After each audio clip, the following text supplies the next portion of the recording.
Y tú que sabes muy bien como abogado del derecho internacional público, cuando se refiere a asuntos de política, forma parte de la política pública. La política pública con base jurídica es una política pública. ¿Hasta qué punto esto se contrapone con el secretismo? Entonces ahí viene el campo intermedio. Las negociaciones son secretas en la diplomacia.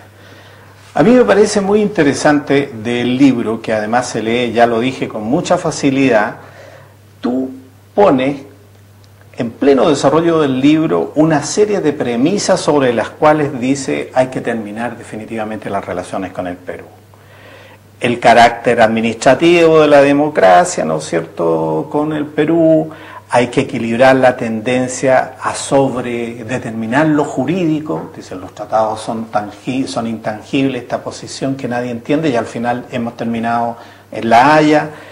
El fin, además, de un tipo de regionalismo abierto donde el mercado lo manda todo, ¿no es cierto?, como superior, como una norma superior frente a la cultura de los pueblos. En fin, hay una serie de cosas que tú planteas. Eso significa que tú estás sosteniendo la necesidad de, en cambio, un giro estratégico, por ejemplo, en la relación con Perú, independientemente del juicio en La Haya. Por supuesto. Como lo has reconocido, por ejemplo, con la visita del presidente a Perú. Por supuesto. Yo tengo un pensamiento geopolítico básico mínimo para la situación real de nuestro país. Desde ese punto de vista yo parto de la base que la geopolítica se transformó en problema para Chile después de la Guerra del Pacífico. Cambió el color de los mapas, adquirimos territorios nuevos, lo cual nos puso ante una alternativa de tener una gran política vecinal. ¿Y qué es lo que hicimos? Tuvimos una no política. Creíamos que bastaba con decir no apetecemos más territorios para tener la fiesta en paz. Porque cuando un país que ha conquistado territorios dice se acabó esto, yo no conquisto más, los demás países dicen recuperemos lo nuestro. Entonces esa ecuación es la que no hemos sabido manejar diplomáticamente. La política ha sido reactiva, cuando debiéramos haber tenido una gran política activa con un pensamiento geopolítico claro. Las únicas dos potencias del Pacífico de este sector son Perú y Chile. Tú haces un punto ahí muy profundo sobre el tercero en la discordia, que es Bolivia, ¿no es cierto?, diciendo, nosotros hemos tenido una política, y usas una frase, dice, un canje de enemistades. Estamos bien con Bolivia, estamos mal con Perú, y hemos desconocido, ¿no es cierto?, de que la solución con Bolivia pasa por una relación con Perú, creámoslo o no. Por supuesto, porque en la vida, Chago, hay que priorizar y hay que optar. Y el Tratado de 1929, que es el tratado fundamental de nuestro sistema de tratados, porque es con Perú, tenía una cláusula excluyente de Bolivia, dicha con un fraseo alambicado, porque los abogados somos así. Y se hizo secreto primero el protocolo complementario anexo al Tratado de 29. Pero lo que quería decir ese protocolo complementario es despreocupémonos de las apetencias de Bolivia para salir al Pacífico por esta zona, a sabiendas de que no podía aceptar Chile que le cortaran el territorio, más abajo. Pero Bolivia, después de haber denunciado duramente esto, el candado y la llave, la famosa frase del presidente Salamanca, ¿no?, tuvo una política absolutamente clara, sostenida, recurrente ante todo el mundo de presionar para volver al Océano Pacífico y por la zona que estaba prohibida por el tratado. Frente a eso hubo debilidad de Perú y de Chile. La debilidad de Chile se tradujo en la fórmula del bilateralismo, como que el Perú no tuviera ninguna responsabilidad en la exclusión de Bolivia. Y tuvo quiebres cuando Chile negoció, al margen del Perú, una salida al mar para Bolivia. Puntos culminantes, 1950, bajo la presión de Estados Unidos, y 1975, el acuerdo directo Banzer-Pinochet. Caso de Charaña. Pero aquí te hago un alcance. La primera vez fue un error diplomático que lo denunció el propio negociador del Tratado 29 chileno, don Conrado Ríos Gallardo. En el segundo, esta política reactiva nos había puesto, además de la dictadura, en una tesitura espantosa, que era la posibilidad de una guerra de 3 países contra Chile. La famosa hipótesis vecinal HB3. La HB3. Así es, Chago. Entonces, Pinochet, frente a esa posición en la cual había quedado Chile, hizo una movida estratégica, no diplomática. Impedir que Bolivia se plegara al terceto de ataque eventual. Pero con eso terminó de trizar el espíritu del Tratado del 29, que demandaba siempre un acuerdo entre Chile y Perú, que eran las dos potencias frente a Bolivia. Ese es mi pensamiento geopolítico. Al margen de que yo tengo mucho afecto por el Perú, porque conozco el Perú, y eso lo digo con toda claridad, yo creo que geopolíticamente Chile debe tener primero una profundidad de su relación con el Perú para juntos enfrentar la posición de Bolivia, dándole lo más que puedan dar de común acuerdo. Ahora, aprovechando este conocimiento tuyo sobre Perú, la complejidad de la relación entre Chile y Bolivia y Chile y Perú es diferente por lo siguiente: el proceso que está viviendo Bolivia es el de la constitución de un Estado nacional con una mayoría social y política indígena bastante compacta, que tiene como un proyecto nacional de Estado, mientras que la situación en Perú se ve siempre como la de un equilibrio precario entre eso que César Calvo llamaba las tres mitades de Inomoxo, ese Perú heterogéneo que no alcanza a encontrar un punto de equilibrio y que tiene a Chile como en el punto central de su constitución.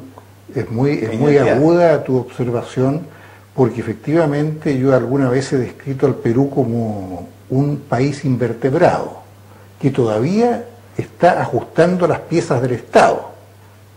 Pero junto a eso, agrego, tiene una historia milenaria, y la historia es un factor político, geopolítico muy potente. Una historia precolombina, con el Imperio Incaico, una historia de gran poderío colonial con el virreinato, y un presente en que todo esto se traduce en una cosa que pasa inadvertida, que son los peruanos universales. Tú tienes peruanos universales en todos los sectores, el último de los cuales es Mario Vargas Llosa, ¿no?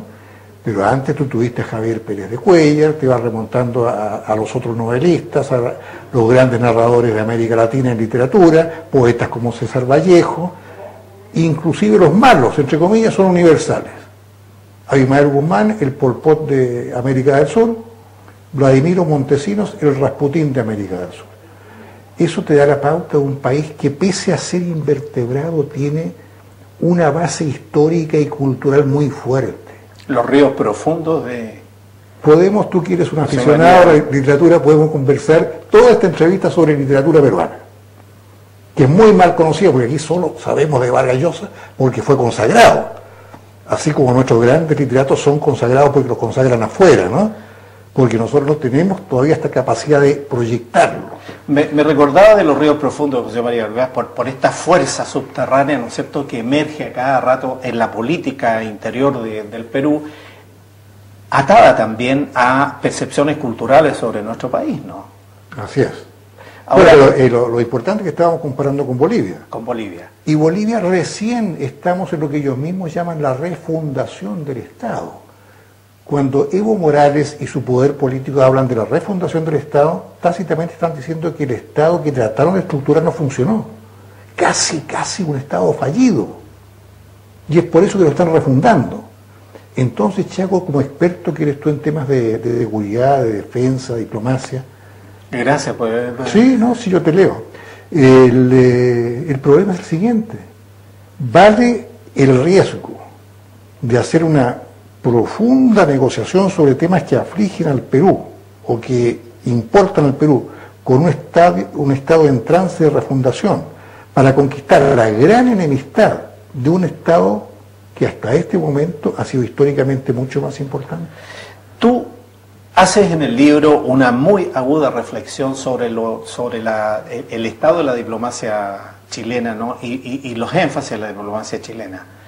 Y uno de los temas es, dice, el uso que Perú ha hecho del ámbito internacional mientras la diplomacia chilena en general y producto de la dictadura se ensimismaba, se reducía, ¿no es cierto?, se sometía a una lógica militar. En el caso específico de Perú, durante los gobiernos de dos militares, Velasco Alvarado y de Bermúdez, y un canciller militar, Mercado Jarrín, hacía un uso y llenaba la diplomacia internacional. Eso es un fenómeno extraordinario que me gusta que lo conversemos, porque las cosas no son como aparecen hoy día, tienen toda una trayectoria, no una historia. Muchos amigos míos de la Cancillería se enojan cuando yo hablo de la debilidad de la Cancillería, pero no se fijan que yo digo esto tiene su raíz última en lo que pasó en el gobierno de Pinochet cuando deshizo la estructura de los empolvados, como le llamaba él, ¿no? Y es aquí donde yo hago una comparación estratégica. ¿Qué pasó con los militares peruanos con su Cancillería? Cuando se produjo la revolución militar peruana de Velasco Alvarado, Velasco Alvarado tampoco quería a los diplomáticos. Más claro en el agua, una conquista de un país con historia como es el nuestro, vertebrado o invertebrado. Y señala pues que esto se da con una negociación profunda con el Perú. Y acá, Falabella y otras empresas de retail solicitan en Chile autorización para participar en las telecomunicaciones. Por supuesto, Grupo Falabella, dueño de Saga Falabella en nuestro país. Para mentes débiles, lógicamente, la fotografía es lo que gana, como en el caso de Isidro Vázquez. Veamos. Cabe la duda sobre el representante del hogar Clínica San Juan de Dios, Isidro Vázquez, en el sentido de si ha entregado la Teletón a PPK para que los chilenos manipulen esta actividad humanitaria o si lo ha hecho por ignorancia. Sin embargo, para la mayoría de peruanos, es un hecho evidente que Isidro Vázquez coquetea con el poder político-económico de Chile, tomándose fotos con Sebastián Piñera y el canciller de ese país, Alfredo Moreno. La alerta se dio en el programa Habla el Pueblo sobre la manipulación que el club de la derecha chilena tenía planificado hacer con la Teletón peruana de este año. Para que no quepa duda, Alfredo Moreno, ministro de Relaciones Exteriores de Chile, fue quien dirigió la Fundación Teletón no hace mucho y es la persona que se ha desempeñado como alto directivo de Falabella, grupo que es dueño de Saga Falabella en Perú. El gobierno chileno, este gobierno, nombró a un canciller como Alfredo Moreno que no tenía idea de relaciones internacionales. Viene del mundo del retail, trabajaba en Falabella.